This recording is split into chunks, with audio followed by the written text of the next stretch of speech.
ग्राम पंचायत नवातला बाखासर पंचायत समिति सेडवा जिला बाड़मेर सरपंच प्रशासक भारथा राम सेवर से आज हमारी खास मुलाकात हुई। ग्राम पंचायत के सरपंच प्रशासक भारथा राम से विकास कार्यों एवं आमजन से जुड़े महत्वपूर्ण मुद्दों पर विस्तार से चर्चा की गई। इंटरव्यू के दौरान पंचायत क्षेत्र के विकास, ग्रामीण सुविधाओं और भविष्य की योजनाओं को लेकर महत्वपूर्ण बातें सामने आई। साथ ही बताया कि हमारी पंचायत बॉर्डर पर स्थित होने के कारण बीएसएफ द्वारा समय समय पर युवाओं को खेल एवं शैक्षणिक गतिविधियों में ऊर्जा प्रदान करते हैं एवं भरपूर सहयोग करते हैं। मुख्य मुद्दे एवं विकास कार्य गांव में सड़क निर्माण, टांकों का निर्माण, शेड निर्माण, विद्यालय, चार दीवारी, प्रधानमंत्री आवास लाभ, साफ सफाई एवं स्वच्छता व्यवस्था को मजबूत बनवाना, ग्रामीणों को बेहतर मूलभूत सुविधाएं उपलब्ध करवाना, पंचायत क्षेत्र में विकास कार्यों को प्राथमिकता देना। सरपंच भारथा राम जी ने बताया कि ग्राम पंचायत 4 गांवों को राजस्व ग्राम घोषित करवाया और विकास के लिए लगातार प्रयास किए जा रहे हैं और आमजन की समस्याओं के समाधान को प्राथमिकता दी जा रही है। देखिए राजस्थान पंचायती दुनिया पर यह खास रिपोर्ट और जुड़े रहिए गाँव ढाणी की हर छोटी बड़ी खबर के साथ, राजस्थान पंचायती दुनिया के साथ। इस वक्त मैं मौजूद हूं ग्राम पंचायत नवातला बाखासर की के सरपंच भारथा राम जी सेवर से मुलाकात करने जा रहे हैं। इस क्षेत्र की जनता ने मान सम्मान दिया और ग्राम पंचायत के अंदर एक युवा सरपंच चुना था। लगभग 6 वर्ष से ज़्यादा समय हो चुका है। करते हैं बातचीत भारथा राम जी से, किस प्रकार से यह कार्यकाल रहा और किस प्रकार से विकास हुआ। करते हैं बातचीत। सर नमस्कार। नमस्कार जी सर। भारथा राम जी क्या कहना चाहेंगे? सबसे पहले अपने क्षेत्र की जनता आवाम से क्या कहना चाहेंगे? भारथा राम जी रेगुलर प्रयास कर रहे थे, विगत 2 चुनाव में काफ़ी प्रयास किया और तीसरी बार कहीं न कहीं आपकी जो मेहनत है वो कहीं न कहीं सफलता आपने प्राप्त की, सरपंच बने ग्राम पंचायत के, एक युवा सरपंच चुना। सबसे पहले जनता के लिए 2 शब्द। मैं जनता के लिए धन्यवाद करना चाहता हूं कि उन्होंने ये मौका दिया। बिल्कुल। और तब आज मैं प्रधानमंत्री नरेंद्र मोदी दिल्ली तक पहुंचा हूं। बिल्कुल। ये मेरी गांव की जनता की ताकत है। बिल्कुल। और जनता के लिए मैं हमेशा ऐसे ही पल भर रहा था, भाई कब मौका मिले, कब मौका मैं जनता के लिए कुछ कर पाऊँ। तो अभी जैसे जनता ने मौका दिया तो मैंने सबसे पहले गाँव में खेल मैदान करवाया, बच्चों के लिए खेल कूद के लिए बहुत अच्छा बनवाया, स्कूल के 4 दीवारी बनाई, स्कूल के कमरे भवन भी बनाए और जनता के लिए जो दूर दराज बैठे हैं गांव के खेत में उनके टाँके भी सेक्शन को खूब करवाए। बाकी हमसे सबसे ज़्यादा समस्या थी हमारे यहाँ रोड और क्या है लाइट की। अच्छा। सबसे 450 हमने घर कनेक्शन करवाए। मतलब सीमांत क्षेत्र की काफ़ी सीमा के बिल्कुल नज़दीक ये पंचायत है और सरकार भी कहीं न कहीं, हालांकि सीमा पे जो लोग बसे हैं कहीं न कहीं उन कोई ध्यान तो दे रही, लेकिन सरकारी तंत्र है कहीं न कहीं उनका वजह से भी दिक्कतें आती हैं। बहुत दिखते हैं सर कनेक्शन। आप मालूम है कि सबसे पहले मैं सरपंच बनते गांव की मांग थी कि यहाँ नेटवर्क नहीं था। बिल्कुल। मैं सरपंच बनते मैंने 2 टावर बनवाए गांव में। सबसे पहले उन्होंने ये करवाए। उसके बाद जनता की मांग थी कि घर कनेक्शन लाइट नहीं है, तो मैं 2 बार दिल्ली भी गया, बहुत मेहनत की। जैसे ही हमारे एमएलए साहब आदुराम जी जीते उनके बाद हाथों हाथ उन्होंने सेक्शन करे। आज 450 कनेक्शन हमारे घरों के हो चुके हैं और हमारे डम्बर सड़क भी नहीं, यहाँ भीलों की बस्ती है वरना नगर के अंदर, अभी वो 4.5 किलोमीटर डम्बर रोड भी बन के तैयार हो गई है। इसलिए मैं धन्यवाद देना चाहता हूँ हमारे एमएलए साहब आदुराम जी मेघवाल साहब को। खूब काम किए और जनता का आशीर्वाद से ये काम हो रहा है। बिल्कुल। सरपंच साहब कहीं न कहीं अब की बार जैसे युवा सरपंचों को काफ़ी क्रेज रहा, युवा सरपंच काफ़ी आगे भी आए हैं। आपने जो ये कार्यकाल देखा है, वास्तव में राजनीति में आए हैं, लोगों के बीच में रहे हैं, किस प्रकार से रहा? कई बार युवा है तो कई बार भड़क भी जाते हैं, लोगों के काम भी नहीं हो पाते हैं, जनता भी कई बार थोड़ा गुस्सा कर जाती है, तो आपको कैसे लगता है उस टाइम? सब देखो, जनता का गुस्सा भी वाजबी होता है, काम नहीं होता तब गुस्सा होता है। बिल्कुल। मगर मैंने जो जनता के मन जीता है, जनता की हर दम जनता के मैं साथ में रहा हूँ।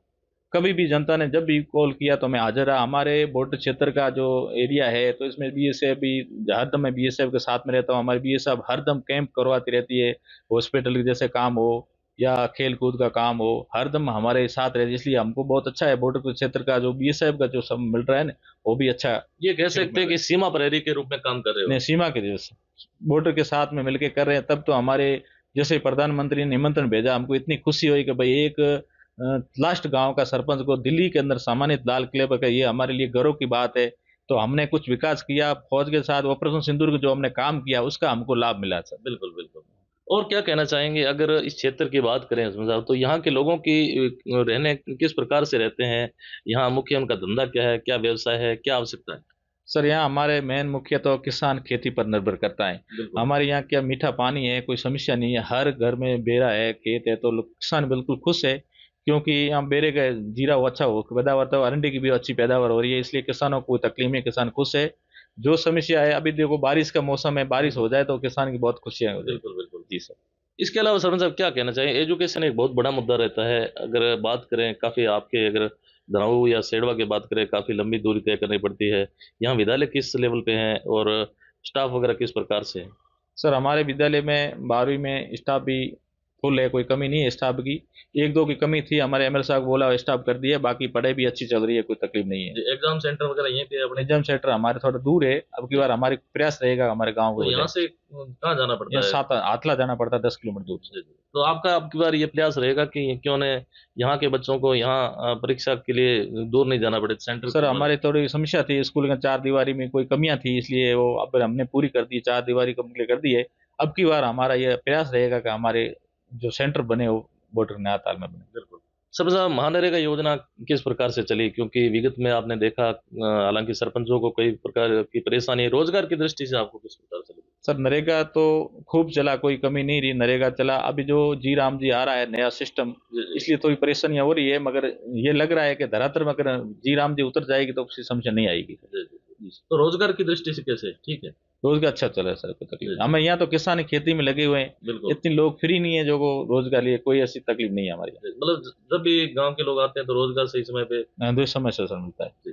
और क्या कहना चाहेंगे सरपंच साहब? आपने पूर्व में जिस प्रकार से आप कांग्रेस के टाइम में भी सरपंच रहे और वर्तमान में भाजपा के लगभग 2 वर्ष होने जा रहे हैं, क्या कहना चाहेंगे? दोनों में कोई डिफरेंस लगा विकास में या? सर हमने 3 साल कांग्रेस सरकार में निकाले, तो वो तो ऐसे करके निकाले। जैसी सरकार बीजेपी बनी उसके बाद में तो हमारे काम की बहुत रफ्तार पकड़ी है। जैसे हम मैंने आपको बताया, डंबर सड़कें आ गई और 450 हमने घर कनेक्शन करवा दिए। बाकी भी जो हमारे यहाँ हॉस्पिटल, पशु हॉस्पिटल हमने नया सेक्शन करवा दिया। और जो अलॉटमेंट हमने जमीनें करवाई, जैसे 2 खेल मैदान बच्चों के 2 नए और अलॉटमेंट करवाए हैं, और जैसे शमशान घाट के अलॉटमेंट जमीन करवाई है। खूब काम हुए सर, अब सरकार आने के बाद में बहुत अच्छा काम हो रहा है। जी, तो ये कह सकते हैं अभी कड़ी से कड़ी जुड़ी है यहाँ विधायक, स्थानीय विधायक है वो भी भाजपा से, और वो सेंटर नीचे से लेकर ऊपर तक कड़ी से कड़ी जुड़ी। विकास में किसी प्रकार की कोई कमी नहीं आएगी? सर अभी तो हमको ऐसा लग रहा है विकास में कोई कमी नहीं हो रही है, क्योंकि जो हम मांग रहे हैं वो एमएलए साहब हमको दे रहे हैं सर। बहुत से सरपंच कहते हैं कि सर नरेगा का बजट सामग्री का काफी दिक्कतें आती है, एफडी नहीं होता, सामग्री का पैसा नहीं आने से विकास भी नहीं हो पाता। सर वो तो बात सही है आपकी, पेमेंट तो रुक रहा है, क्योंकि पेमेंट बहुत समस्या है। अभी देखो ये तो बड़ा लेवल का काम है, क्योंकि नरेगा का पेमेंट 2 साल से रुका पड़ा है, बिल्कुल अभी तक नहीं आया। तो ये सरकार की प्रयास कर रहे हैं, क्योंकि वाई विलेज, अब हमारे देखो स्कीम बताऊँ आपको, नई नयाताल में वाई विलेज ग्रेड नई स्कीम लागू की, इसमें 3 हर साल का 3 करोड़ बजट आएगा। तो ये स्कीम लागू हो चुकी है, और सीएम थार के भी बजट आ रहा है। तो हमारे गांव में एक, ये आपको बताऊं कि धरती आबा स्कीम है एसटीओ के लिए, इनकी वो भी लागू हो गई, अभी उसकी बजट से अलग से आ रहा है। बजट की जोरदार हो रहा है, इसमें यही टाइम लग रहा है सर, इसमें समय लग रहा है, समय लग रहा है, काम तो खूब आ रहे हैं। लेकिन ये तो भविष्य के गर्व की बात है कि वो योजना कैसे योजना सर तो अब लगभग लागू हो जाए, क्योंकि यहाँ धरातल में अभी नहीं उतरी है, बाकी योजना बन चुकी है। बिल्कुल। और क्या कहना चाहेंगे अपने पंचायत के लोगों को? कुछ अपील करना चाहेंगे विशेष तौर से वृक्षारोपण और स्वच्छता को लेकर? आपके सर माध्यम से मैं कहना चाहता हूँ कि हमारे यहाँ हरियाली बहुत खूब है, फिर भी हम पौधा लगाने की पूरी जनता को भी यही कह रहे हैं, हर माह एक घर में एक पौधा लगाएं तो पूरा हरियाला हमें बन जाए क्षेत्र, तो खुशियां की लहर हो जाए कि भाई हरियाली हरियाली दिख रही है। और सरकार ने भी काफी फोकस किया, सरकार भी खूब कर रही है, हर ग्राम पंचायत को 500 पौधे का टारगेट देख रखा है कि आप, हम भी लगा खेल मैदान में, बारिश का इंतजार कर रहे हैं, जैसे आएगी तो हम पूरा गाँव के अंदर पौधे लगाएंगे, स्कूल में, खेल मैदान सब में। और सबसे अंतिम क्वेश्चन, यूथ के लिए आपने जैसे खेल मैदान वगैरह का निर्माण कर, कोऑपरेट किस प्रकार से कर रहे हैं? युवा हैं, युवा साथी कोऑपरेट कर रहे हैं, कोई भी काम करवाते हो साथ मिलके? सर हमारे गांव में बच्चे हैं, वो बहुत उत्सव है खेलने के लिए। अच्छा। उनको बच्चों को खेलने के लिए इतना उत्सव है, हरदम वो हमारे क्या बीएसएल साथ में सेव करती है ना, तो हरदम बच्चों का ये भावना रहती है कि हम खेलें और आगे स्टेज तक जाएं। तो बच्चों की भावना रहती है, हम ये कोशिश करेंगे बच्चे हमारे गाँव के सेंटर स्टेज तक जा सके। मतलब ये कह सकते हैं कि जिस प्रकार से नवातला अपने ग्राम पंचायत का नाम रोशन आप सरपंच आपने दिल्ली जाके आप सम्मानित हुए, उसी प्रकार से गांव के बच्चे भी कहीं आगे जाएं। और तो हमारी सर यही है, हमारे गांव का बच्चा अभी तक पीछे बहुत रहे, आज तक नहीं गए, तो हमारी इच्छा रहेगा कि हमारे भी गांव का बच्चा आगे जाए, स्टेज तक नाम आए, तो हम भी खुश है भाई हमारा गांव का बच्चा कोई भी स्टेज तक पहुंचाए। तो यह थी हमारी खास मुलाकात ग्राम पंचायत नवातला बाखासर के जो युवा सरपंच है भारताराम जी सेंवर, जिनसे हमने ग्राम पंचायत के मुद्दों को लेकर, विकास को लेकर चर्चा की। जितने भी साथी युवा साथी कमेंट बॉक्स में अपनी जो राय है ग्राम पंचायत के बारे में जरूर जाहिर करें। धन्यवाद सर, समय दिया उसको बहुत बहुत धन्यवाद सर आपको मेरी।